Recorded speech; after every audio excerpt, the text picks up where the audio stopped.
Thank you for joining me at the Trail of the Green Man. We have a little update here on the Shakespeare's epitaph, the funeral epitaph.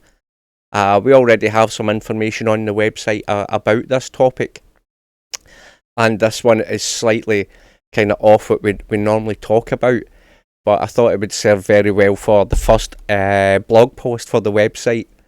Just little updates. It is an interesting piece of information based on this novel or new idea of how to actually encrypt information on a page, and this is what the website is about, extracting this information. And it just, how, as like Daniel Moglin in his carving would say, it's errors in opinions and how you go about actually extracting this. And that is true, because it's not a fast process. It's taken me a great amount of time on the whole to extract various bits of information, and sometimes certain documents, when you focus on them, it takes weeks basically to kind of work your way through little bits and pieces and then joining it all up together. Yet, with that being said, there is one aspect of it all, and that is alignments. And some of these alignments, there must be some way in which we could put forward the idea that these are intentional alignments, and the way we can do that is through statistics and trying to find an ideal opportunity or example to display this. Is taking not a little bit of time, but because we're doing everything like myself, and I don't have access to some people who perhaps understand statistics on a professional level, I can only go with what I have. And I was provided a program here, alignment of characters on page statistical calculation, and it was provided to me by a fellow researcher, a Daniel Ronstam, and I will try to get the name of the person who deserves the credit for this program. And it basically works out the statistical chance of alignments taking place, but it's very restricted in how it can be used. It's only done for certain criteria, and we're going to use it on the funeral plaque. And the reason for that is because, I'll just highlight here. Now, this alignment that I'm showing here is part of a future alignment that will be revealed, perhaps on the Discord. But what we're going to look at is, what is the chance of an alignment like this happening? As you can see, it's quite substantial. We have 1, 2, 3, 4, 5, 6 capital T's all in alignment, and that is it is quite a lot with my experience of going through these things, and it's going to prove as a good example to run the maths on, basically. Now, before we go on and show the information inputted, what we need to kind of understand is how the maths of this like spreadsheet actually works. What it's going to do is take into account basically the length and breadth of this set of letters. So it's going to take into account the number of letters, obviously, and then it's going to take this as a distance. And if we look here in pixels, it's 1536, and the width, if I look over here, it's 576. So this would be like the height and length of this. So this program is going to interpret this as a square, and then for every letter in this square, it's going to also assign a length and a height. So each of these letters, it's not the letter, it's a box that actually contains the letter that this is going to basically use for its calculations. So if we look and we choose a letter at random, let's say the V here, it won't actually have to touch the V, it would be the box that would be projected around the V. So now that we kind of understand how this is going to try to work this out, we can take a little look at some of the information here. And it's quite simple. Figure all the maths has already been done, and this is split into two parts. If we look here, we have the 3D visualization on an average page, and then we have the 3D visualization of the investigated page. And the investigated page would be the funeral monument that we just looked at.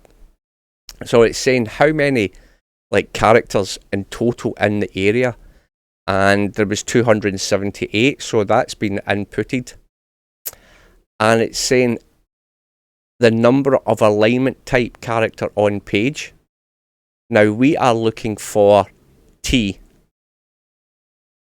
Now if we come here and we look here, T is saying 9.06.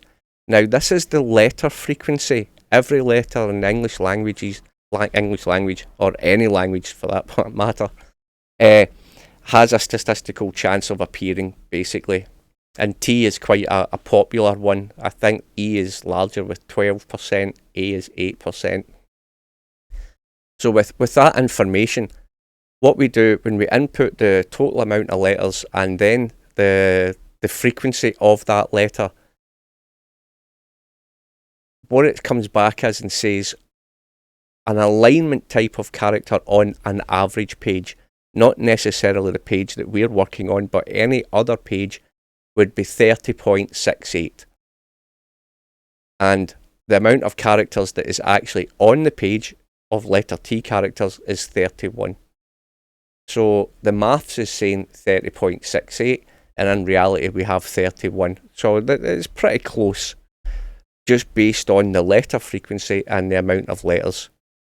So statistics, So what we're going to do is we've inputted the width of the area and the height of the area like I showed you before, and then we've indicated the height of each of the squares, 37 millimeters or 37 pixels as a square round every letter. And I'm asking it to work out how many alignments should be on that page of 6 letter T's or more. And the next piece of information is the width of the line. Now this is very important. Understanding this little part, it's quite important. If I was to zoom in here, so we can see this nice and close. Now the width of the line is, if we can imagine, if I take this line and I move it like so to the point where it is not touching, there we go.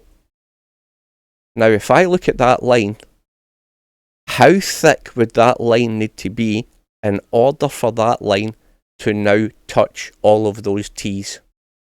We're touching one T, but in order to make that line thick enough to touch all the T's, as you can see we've got quite a distance here, and quite a distance, that is how thick the line would need to be.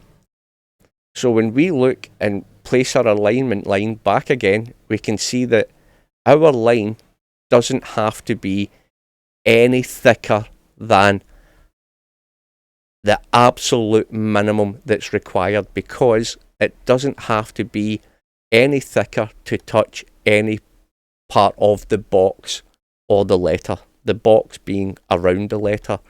So the thickness is quite important here. So I've got it set to 0.5 millimeters. Now I'm going to put this to 0.1 millimeters, as in the absolute we do not need this line to be thick. When I put that information in, what we get back is something that says the number of expected alignments on an average page, and then the number of expected alignments on the actual page. And this is 3.1, this is 3.9 to the power of negative 0.5. So in other words, what this is saying here, it would be 0 0.0000039 alignments on the page based on that information.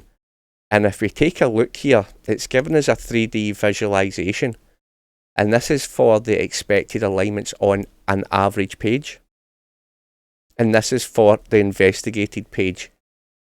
You can see that they're very, very, very similar, because the example we've used it's just so normal, basically, and this is why this alignment stands out. And based on these axes here, what we can say is the number of investigated characters on the page, and I think if we look back, it was 30.68, 31. So at the top we would come to 31, and then on the y-axis it's expected number of alignments, and it's saying it's less than, it was 0.00000, and you can basically see the thickness. We come in about here, and you can see it's saying the chance of an expected alignment, it's a flat line between 0 and 1, because obviously there's always a chance of something happening until the point when it's mathematically impossible. So even though we're 0.00000, it's still over 0, so it's marked as 0 to 1. But what the point is it's getting across is that the chance of this alignment being anything other than intentional, the maths doesn't stack up. Now, I hope you've enjoyed the little video and the little update. If statistics is your thing, come and join us at the Trail of the Green Man on the Discord or the Facebook group. Spare us some time, help us out, and hopefully we can get to the bottom of this. Thanks for watching.